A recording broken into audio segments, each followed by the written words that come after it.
Hi everyone, it's Roger here, Film What's on disneyplus.com with a quick review of Daredevil Born Again. But before we go any further, make sure you do hit that subscribe button to keep up with the latest Disney Plus news. So today, Disney has released the first 2 episodes of the brand new Marvel series Daredevil Born Again. So this is a continuation of the Daredevil series that we used to see on Netflix. Obviously you can watch it on Disney Plus as well. And this is set in modern MCU. This is now part of canon. It is all connected. And I've been lucky enough, I have seen all 9 episodes.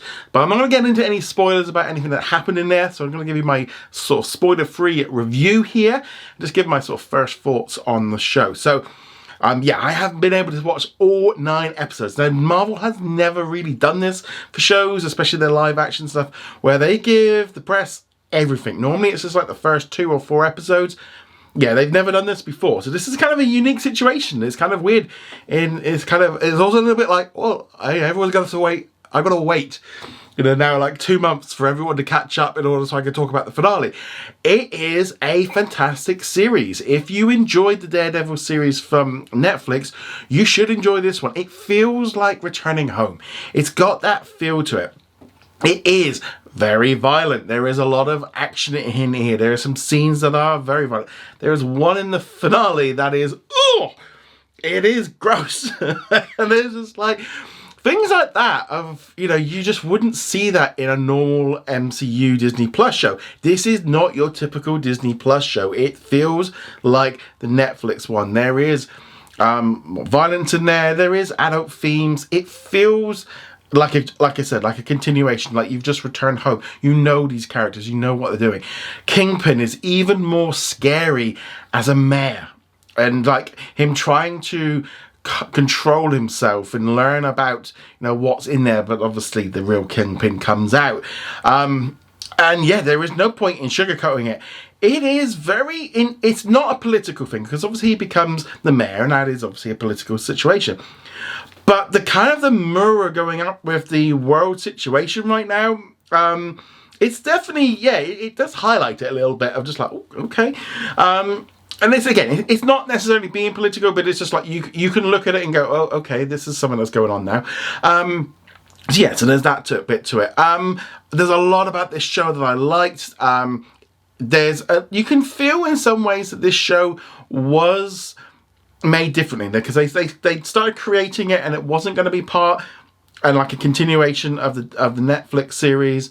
They then sort of scrapped a load of it, reshot lots of it, still used some of it, and decided that why not just embrace what it was and make the original shows part of the MCU canon. That's what we saw all the big shift around when Echo came out. And I definitely, as someone that knows what's going on, I could get that sense of feeling like, oh, they might have changed some of this stuff, because there's a big chunk in the middle for a number of episodes where we don't see a lot of the favourite characters, and you kind of feel like, yeah, they kind of bolted them in at the end and at the beginning, and maybe the odd scene here and there, just kind of, you kind of just get that feeling. Fans of The Punisher are going to really enjoy this show. Yeah, it's cool. There's also a key thing to be aware of. Don't expect too much of Daredevil. This is very much more Matt's story of him kind of re-becoming Daredevil. You'll explain why in the first episode. Again, I don't want to get into the spoilers, but you can watch those first 2 episodes now. So that's a great thing.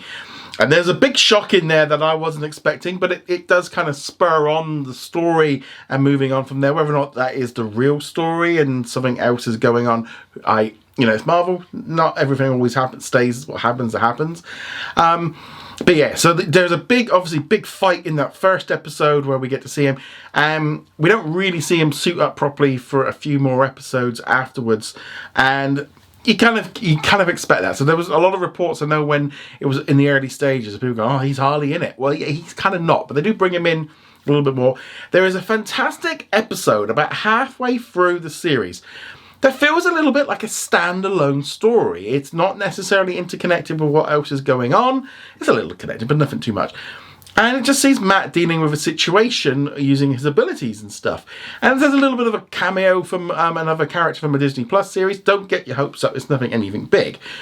But it was nice, and it was a nice little touch in interconnecting it with the MCU and Disney Plus, but not doing it in a too much of a way of like, oh, you need to know about this. You can kind of get the gist of it. But I really enjoyed this standalone episode. It was one of my favourite from the whole series. And I kind of feel like this is what the show should do a little bit more, and I think this is what Disney Plus shows should do more of. Have some individual stories, a little bit like The Mandalorian does, whether, you have the core story, and occasionally they'll just deal with different things. I really enjoyed that episode. That was good. As I said, it just feels back to normal. It feels fun. It feels very violent. The tone is different. There's not really, I would say, a huge amount of comedy. There's a little bit here and there of some little comments, but it's a very dark and brooding. As I said, it is violent. I don't necessarily think there's a lot of swearing or sex or anything. It was primarily just violence, and yeah, I just really, really like this show. The fact of being able to binge watch it right the way through, really enjoyed it. Can't wait for everyone to kind of watch this show. It feels, and I know it's got a bit of a cliche with this whole thing of Marvel's back, Marvel's bad, Marvel's back, Marvel's dead. This feels like a Marvel's back. This is a really strong series. It is. If you enjoyed that Netflix series, you're going to like it. Now, obviously, if you're going into this expecting it exactly the same, it's not. The actors are older, things have changed. A long time has gone since that show kind of got cancelled and now it's been brought back. But I am so grateful now that Marvel is embracing making TV again, rather than trying to make a movie and cut it up. I do have one little issue with some of the CGI of there being like Daredevil when he's fighting in a couple of it and he's like jumping around a bit like Spider-Man. It looked a bit weird, and I kind of wish that they would just do that like with a stunt double rather than it looks like CGI. I literally like that happens like twice in the show, which was a bit like could have done with, because the whole show feels so much more grounded. It kind of was a little bit, we've got a bit of CGI there, because there isn't really a lot in there. But that was my literally only complaint about the whole show, was that. But no, I really enjoyed it. Loved it. It's definitely one of my favourite shows I've seen for a number of years. I can't wait for more. There is definitely, with the finale, and in some ways, it was great, because there's no great big like CGI face-off that we've seen in every other Disney Plus. That whole thing of like what we get with Disney Plus shows, where like episode 5 leads up to 6, and then we kind of have a big. There isn't that. This is a very different. It sets it up for season 2. We are just going straight in. It ends leading into season 2. And you're just gonna they know what they were doing. You could tell this was an 18-episode series. They cut it in half. It's not got that big climax that we get with, like we've seen it in so many different Disney Plus shows where they end up facing off like a mirror. That we don't get that, and I hit this one here. There is a lot of fighting and stuff in here, but it's not the same kind of thing. And it was refreshing. I really enjoyed. I can't stress it enough. I just really liked it. Even my things that I didn't like about it are really nitpicky. But this does feel like one of the best shows I've seen on Disney Plus for a long time. So hopefully you guys enjoy it as well. As I said, new episodes are dropping each and every, it's Tuesday nights in the US and 6 p.m. Pacific time, 9 p.m. Eastern. So it's about 2 o'clock UK time Wednesdays. So yeah, this is going to be a great show, and obviously you can watch the previous Daredevils as well. But yeah, this is definitely a return to form. Marvel's back. Let me know your thoughts on what you thought of the first 2 episodes. Love to hear your thoughts on this in the comments below. Go check us out over at whatsondisneyplus.com. Like, follow, and subscribe, and I'll see you guys soon. Laters.